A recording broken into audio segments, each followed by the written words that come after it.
Aliens यानी पृथ्वी के अलावा किसी और ग्रह पर रहने वाले जीव। आज तक हम इन एलियंस को केवल मूवी, स्मार्टफोन सीरीज और न्यूज में पढ़ते आए हैं। किसी ने भी इन्हें रियल लाइफ में नहीं देखा है। जिस तरह हमारे लिए पृथ्वी के अलावा किसी भी ग्रह का जीव एलियन है, ठीक ऐसे ही उनके लिए भी पृथ्वी का हर जीव एलियन ही है। पर लाखों साल के मानव इतिहास में हमने आज तक कोई बाहरी जीव नहीं देखा है, ना ही हमें कभी उनके आने की आहट या कोई सिग्नल मिला है। ठीक ऐसे ही आज तक हमारे द्वारा भेजे गए सिग्नल का रिप्लाई हमें कभी नहीं मिला है। तो ऐसे में हमें लगता है कि इस विशाल ब्रह्मांड में केवल पृथ्वी ही एकमात्र ऐसा ग्रह है जहाँ पर जीवन है और बाकी पूरे ब्रह्मांड में कोई दूसरी सभ्यता या प्राणी रहता ही नहीं है। अब तक के देखे गए ऑब्जर्वेबल यूनिवर्स में 200 अरब आकाशगंगाएं हैं और सभी आकाशगंगा यानी गैलेक्सी में कम से कम 10,000 करोड़ तारे हैं। अब अगर आप कैलकुलेट करें तो 200 अरब गैलेक्सीज में इतने तारे हैं कि अगर हर तारा एक रेत के कण के बराबर भी हो जाए तो भी उससे ही कम से कम 1 लाख पृथ्वी जैसे विशाल ग्रह बन जाए। इसी से आप इन तारों की संख्या का अनुमान लगा सकते हो। पर इससे भी ज्यादा हैरान कर देने वाली बात यह है कि हर तारे के पास 7 या 8 ग्रह मौजूद हैं, फिर भी आज तक हमें एक भी ऐसा ग्रह नहीं मिला है जहां या तो हमने जीवन खोजा हो या फिर उस ग्रह पर रह रही सभ्यता ने हमसे कांटेक्ट किया हो। तो इतना भरा होने के बाद भी ब्रह्मांड इतना खाली क्यों है? क्यों हम आज तक किसी भी एलियन लाइफ से नहीं मिल सके हैं? क्या मानव सभ्यता इस विशाल ब्रह्मांड में हमेशा अकेली ही बनी रहेगी? और क्या एलियंस हमसे इतने ज्यादा एडवांस हैं कि हम उनकी कंप्यूटर सिमुलेशन की एक रचना है, तो इस वजह से वो हमें कभी भी कांटेक्ट नहीं करते हैं? इन सभी बातों को जानने के लिए तैयार हो जाइए साइमित के साथ एक और अद्भुत यात्रा के लिए। तो चलिए अपनी ये यात्रा शुरू करते हैं। पृथ्वी को छोड़कर किसी भी दूसरे प्लेनेट पर पाए जाने वाले किसी भी तरह के जीवन को हम एलियन लाइफ कहते हैं। अगर किसी दूसरे ग्रह में एक छोटा सा बैक्टीरिया भी पनप रहा है तो उसे भी हम एलियन ही कहेंगे। अगर हम खुद अपने सोलर सिस्टम की बात करें तो यहाँ पर पृथ्वी के अलावा किसी और प्लेनेट पर जीवन पॉसिबल नहीं है। पर कुछ मून्स ऐसे भी हैं जहाँ आज नहीं तो भविष्य में जीवन पनप सकता है, जैसे कि टाइटन, यूरोपा। यहाँ पर साइंटिस्ट को लगता है कि लाइफ हो सकती है। जैसे जुपिटर का चांद यूरोपा पूरी तरह बर्फ से ढका हुआ है। इसके सरफेस पर रेडिएशन और टेम्परेचर के कारण तो कोई लाइफ नहीं हो सकी, लेकिन इसकी बर्फ के कई किलोमीटर नीचे अगर पानी मौजूद हुआ तो वहां पर माइक्रो ऑर्गेनिज्म हो सकते हैं। बस इसके अलावा हमारे सोलर सिस्टम में फिलहाल कोई ऐसी जगह मौजूद नहीं है जहां लाइफ हो। 1961 में डॉक्टर फ्रैंक ड्रेक ने एक मैथमेटिकल इक्वेशन दी थी जिससे हम ये पता कर सकते हैं कि हमारी गैलेक्सी में कितनी एलियन सिविलाइजेशन मौजूद हो सकती हैं। आपको विश्वास नहीं होगा दोस्तों, लेकिन ड्रेक्स इक्वेशन के हिसाब से केवल हमारी ही गैलेक्सी में 5 करोड़ से भी ज्यादा एलियन प्लैनेट्स हो सकते हैं। और ये रिजल्ट कहीं ना कहीं मैच भी करता है, क्योंकि हमारा यूनिवर्स इतना बड़ा है कि एलियन ना होने की बात इलॉजिकल होगी। ब्रह्मांड तो छोड़िए, हमारी ये गैलेक्सी ही इतनी विशाल है कि यहाँ पर हमारे अलावा और भी सभ्यताएं जरूर होगी। बड़े बड़े साइंटिस्ट ने भी इस चीज को माना है, पर फिलहाल हमें अब तक कोई हिंट नहीं मिली है। लेकिन एलियंस का इस ब्रह्मांड में मौजूद होना 100% मुझे सही लगता है। आप खुद ही सोचिए कि हमारी गैलेक्सी में 70,000 करोड़ प्लैनेट्स हैं। अगर हम मान लें कि इनमें से केवल 0.01% प्लैनेट हैबिटेबल हैं, तब भी 7 करोड़ ग्रह हैबिटेबल होने चाहिए, यानी कि 7 करोड़ प्लैनेट्स पर लाइफ होनी चाहिए। अगर हम ये भी मान लें कि इनमें से केवल 0.01% प्लैनेट्स के एलियंस हमसे ज़्यादा एडवांस हैं, तो इसका मतलब ये निकल कर आता है कि हमारी गैलेक्सी में कम से कम 7,000 प्लैनेट्स तो होने ही चाहिए जहाँ की सिविलाइजेशन हमसे भी बहुत ज़्यादा एडवांस हो और टेक्नोलॉजी में भी हमसे बहुत आगे हो। अब सवाल उठकर आता है कि अगर हमारी गैलेक्सी में 7,000 से भी ज़्यादा एडवांस सिविलाइजेशन मौजूद हैं, तो अब तक हमें उनमें से एक भी क्यों नहीं दिखाई दी है? आज के साइंटिफिक वर्ल्ड में ये सबसे बड़ी अनसॉल्व्ड मिस्ट्री है, या फिर यूं कहें कि सबसे बड़ा पैराडॉक्स है। इसी अनसुलझी पहेली को हम द फर्मी पैराडॉक्स के नाम से जानते हैं। तो दोस्तों आप खुद ही सोचिए कि अगर एक गैलेक्सी में 7,000 हाईटेक सिविलाइजेशन मौजूद हैं, तो फिर क्यों अब तक हमें उनमें से एक भी नहीं मिली है? हाईटेक सिविलाइजेशन से मेरा मतलब है कि इन लोगों ने अब तक डायसन स्फीयर जैसी टेक्नोलॉजी का यूज शुरू कर दिया होगा, और स्पेस ट्रैवल तो इन एलियंस के लिए बाएं हाथ का खेल होगा। अब ये एलियंस कितने एडवांस हो चुके होंगे, ये समझने के लिए आपको जल्दी से मैं एडवांस सभ्यता का एक क्राइटेरिया समझा देता हूँ। आकाशगंगा में मौजूद सभ्यताओं यानी सिविलाइजेशंस को 3 मेन कैटेगरीज में बांटा गया है। इसे हम कार्डाशेव स्केल भी कहते हैं। तो इस स्केल के हिसाब से कोई भी सिविलाइजेशन इन 3 में से किसी एक कैटेगरी को बिलोंग करेगी। टाइप 1 सिविलाइजेशन, ये वो सिविलाइजेशन है जो अपने प्लेनेट की सारी एनर्जी का यूज करना जानती हो। एक प्लेनेट के कोर और उसके स्ट्रक्चर में बहुत सारी एनर्जी स्टोर रहती है। तो जो सिविलाइजेशन इस सारी एनर्जी को कंट्रोल करना सीख जाती है उसे टाइप 1 सिविलाइजेशन कहते हैं। अभी हम पूरी तरह से टाइप 1 सिविलाइजेशन नहीं बन पाए हैं।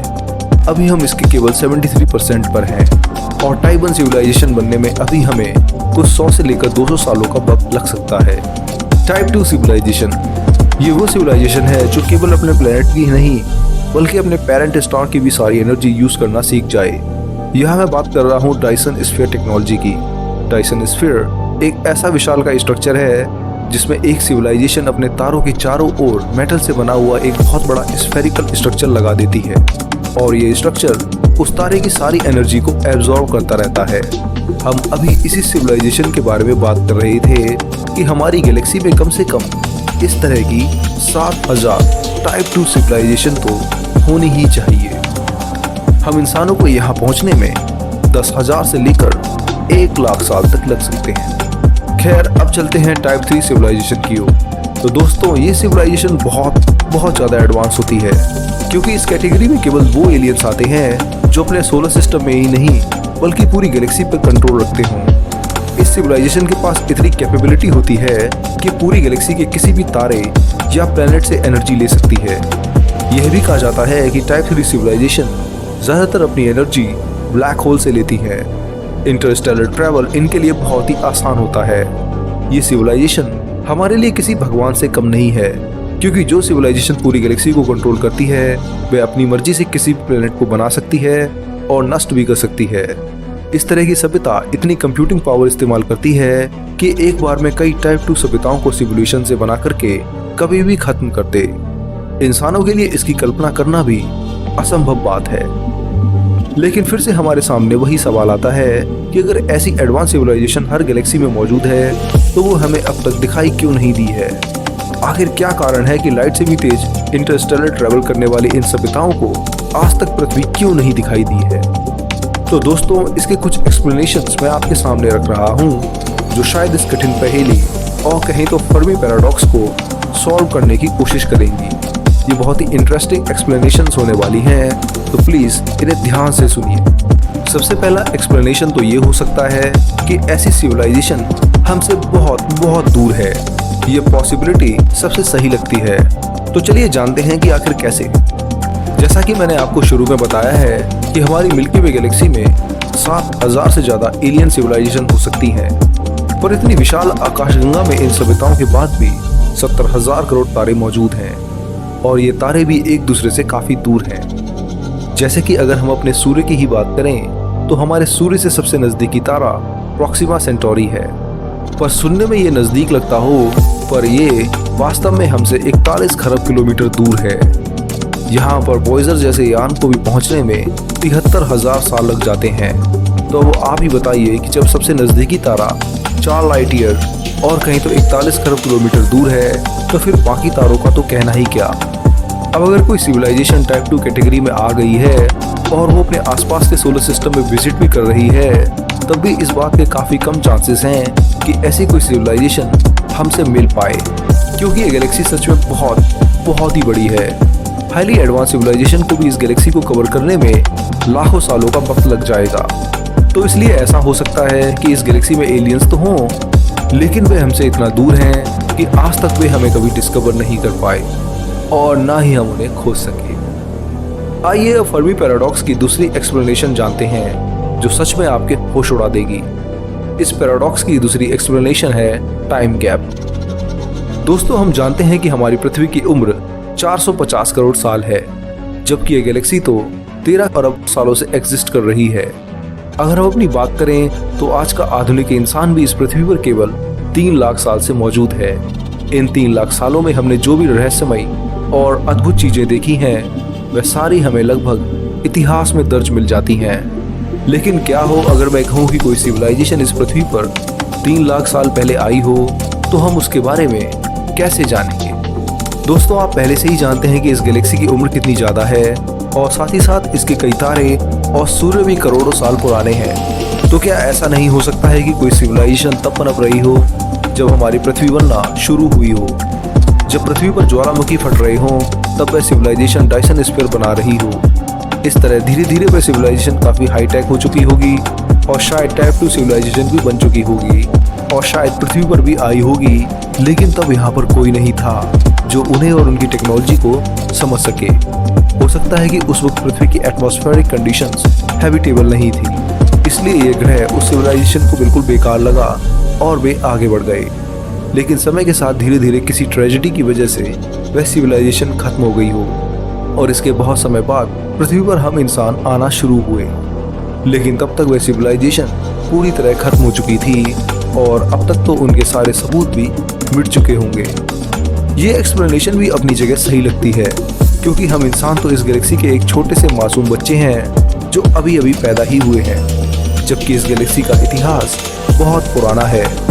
इन अरबों सालों में ना जाने कितनी सिविलाइजेशन बन चुकी होंगी और ना जाने कितनी खत्म हो चुकी होंगी। फिलहाल स्पेस में उतरे हुए हमें 100 साल भी नहीं हुए हैं और अभी से पूरी गैलेक्सी की हिस्ट्री को जान लेने का दावा करना काफ़ी इलॉजिकल है। हो सकता है कि हमारे आने से पहले यहाँ पृथ्वी पर एलियंस कई साल तक रहे भी हों, लेकिन आज हमें उनके कोई सबूत नहीं मिलते हैं। दोस्तों, आइए अब एलियंस के इस पैराडॉक्स का एक और तीसरा एक्सप्लेनेशन जानते हैं, जो कि थोड़ा मज़ेदार और थोड़ा डरावना है। तो अब ध्यान से सुनिए। ऐसा भी हो सकता है कि कोई इंटेलिजेंट सिविलाइजेशन हमें ढूंढ चुकी हो और वह हमें ऑब्जर्व भी कर रही हो, लेकिन बस वह हमारे सामने आकर हमें इंटरफेयर नहीं करना चाहती हो। वो इंटेलिजेंट सिविलाइजेशन शायद ऐसा इसलिए कर रही हो क्योंकि हमारी टेक्नोलॉजी अभी उनके मुताबिक बहुत ही कमज़ोर है और वो चुपचाप हमें और भी डेवलप होने देना चाहते हों। हालांकि इसके अलावा ये भी हो सकता है कि खुद उस सभ्यता ने ही हमारी पृथ्वी और हम इंसानों को किसी कंप्यूटर सिमुलेशन के जरिए बनाया हो और वह हमें रैंडमली देख रही हो और शायद एक्सपेरिमेंट कर रही हो इसके द्वारा बनाए गए इंसान और पृथ्वी कैसे रहते हैं और अपने ग्रह का क्या करते हैं। ये सुनकर ही अजीब लगता है, पर वैज्ञानिक इसे भी एक रीज़न मानते हैं जिसकी वजह से हम आज तक किसी दूसरी सभ्यता से नहीं मिल पाए हैं। और आखिर में दोस्तों, इसका एक फोर्थ एक्सप्लेनेशन जो मुझे काफ़ी हद तक सही लगा वह ये है कि शायद हमारे कम्युनिकेशन सिग्नल डिस्पैच कर रहे हों। दोस्तों, ये गैलेक्सी बहुत विशाल है, अलग अलग तारे, अलग अलग कंडीशंस, हर सिविलाइजेशन अपने अपने तरीके से विकसित हुई है। ऐसा ज़रूरी नहीं है कि गैलेक्सी में जितनी भी सिविलाइजेशंस हैं उनकी टेक्नोलॉजी एक ही बैकग्राउंड पर बेस्ड हो। तो ऐसा हो सकता है कि जो सिग्नल्स हम इतने सालों से स्पेस में भेज रहे हों वह सिग्नल्स उनकी मशीन्स डिटेक्ट ही ना कर पा रही हों, और जो सिग्नल वह भेज रहे हैं वह हम नहीं डिटेक्ट कर पा रहे हों। तो ऐसे में हमें लग रहा है कि शायद हमें कोई सिग्नल्स नहीं मिल रहे, जबकि ऐसा नहीं है। वहीं हर सिग्नल भी लाइट स्पीड से तेज नहीं जा सकता है, तो हम चाह करके भी ज़्यादा दूर की सिविलाइजेशन को सिग्नल नहीं भेज सकते हैं और ना ही हम उनके सिग्नल रिसीव कर सकते हैं। सोचिए किसी टाइप 2 सभ्यता ने आज से 10 करोड़ साल पहले कोई सिग्नल पृथ्वी की ओर भेजा हो और वह हमें आज रिसीव हुआ हो, तो अगर हम उन्हें रिप्लाई भी करेंगे तो हमारे रिप्लाई को भी जाने में 10 करोड़ साल लगेंगे। तो इतने समय में वह सभ्यता ही इस ब्रह्मांड या जिस ग्रह पर जन्मी थी वहाँ से गायब हो चुकी होगी। तो ऐसे में हम कभी भी इन एलियन से कांटेक्ट नहीं कर पाएंगे। ये सचमुच सोचने में ही बेहद अजीब लगता है और सच्चाई यही है। खैर, अब तक फर्मी पैराडॉक्स को एक्सप्लेन करने वाले जितने पॉइंट्स थे वह मैंने आपको बता दिए। अगर आपको कोई कंफ्यूजन हो तो आप कमेंट बॉक्स में पूछ सकते हैं। खैर, जाते जाते मैं आर्थर सी क्लार्क की एक लाइन बता दूं जो मुझे बहुत इंटरेस्टिंग लगती है। 2 possibilities exist. Either we are alone in universe or we are not, but both are equally terrifying. 2 संभावनाएं हैं, या तो हम ब्रह्मांड में अकेले हैं या फिर अकेले नहीं हैं। ये दोनों ही संभावनाएं बहुत ज़्यादा डरावनी हैं। फिलहाल दोस्तों, इस वीडियो में इतना ही। आपको ये वीडियो कैसा लगा और इसके किस पार्ट ने सबसे ज़्यादा हैरान किया मुझे कमेंट करके ज़रूर बताएं। और इसके अलावा हमारी वेबसाइट विज्ञानम.com पर भी विजिट करें, जिसमें आपको यूनिवर्स के ऊपर हज़ारों आर्टिकल मिल जाएंगे जो आपको एकदम अपडेटेड रखेंगे। इसके साथ साथ आप वीडियो को लाइक और शेयर भी करें और साथ में चैनल को भी सब्सक्राइब करें। मैं मिलूंगा अगले हफ्ते एक और मज़ेदार वीडियो के साथ। तब तक के लिए धन्यवाद। जय हिंद, आपका दोस्त शिवम।